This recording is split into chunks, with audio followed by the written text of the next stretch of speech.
Assalamualaikum warahmatullahi wabarakatuh. Nepangkeun wasta abdi Panji ti kelompok hiji. Di dieu maksud abdi sareng rencangan bade ngajelaskeun perihal upacara sapitan. Di dieu urang bade ngajelaskeun perihal sapitan mulai ti definisi sapitan, runtuyan kagiatan sapitan nepi ka barang-barang nu kudu disiapkeun di upacara sapitan. Sareng rencangan abdi nyaeta Gafril, Rahman, Karin, Raisa, Azkia jeung Alia. Simpel nama muncak abdi sapitan teh salah sahiji upacara adatan pasker khitanan nu biasana dilakukan ku suku Sunda pikeun budak lalaki. Tah salangkep nama dijentrekeun deui ku rencangan abdi. Di dia urang bade ngajelaskeun definisi sapitan. Sapitan nyaeta upacara siklus kahirupan pikeun budak lalaki. Biasana dilaksanakeun ku budak lalaki dihandapeun umur 16 tahun. Sapitan oge dipikawanoh ku ngaran nyunatan, tetakan jeung sunat. Sapitan dimaksudkeun pikeun ngaleungitkeun sesukar atawa kokotor dina awak. Sapitan bisa dihartikeun minangka upacara peralihan budak ka tingkat kahirupan anyar, nyaeta transisi budak nepi ka sawawa.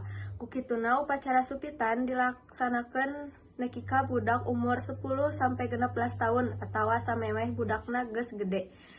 Tradisi sapitan miboga beda-beda pelaksanaan numutna kearifan lokal masing-masing daerah.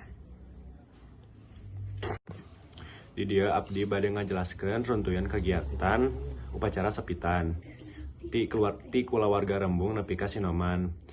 Kulawarga Rembung ieu kagiatan dilaksanakeun pikeun nangtukeun poe keur sapitan.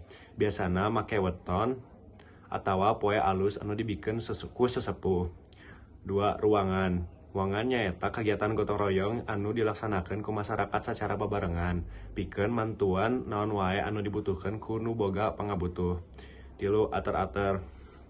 Ater-ater mangrupa kagiatan ngirim kadaharan ka masyarakat setempat minangka bagian tina doa syukuran jeung ondangan ti nu boga hajat. 4. Sinoman kagiatan gotong royong anu dilaksanakeun ku para nonoman dina hajatan ku cara ngalaksanakeun rupa-rupa kagiatan seperti ngadegeun tenda jeung oge ngalayanan sama bari dahar jeung nginum. Kacindakan nama upacara sunatan teh dilakukeun sangkan bobogaana bersih tina najis. Ieu upacara teh dilaksanakeun nalika budak lalaki nincak umur 6 tahun biasana mah.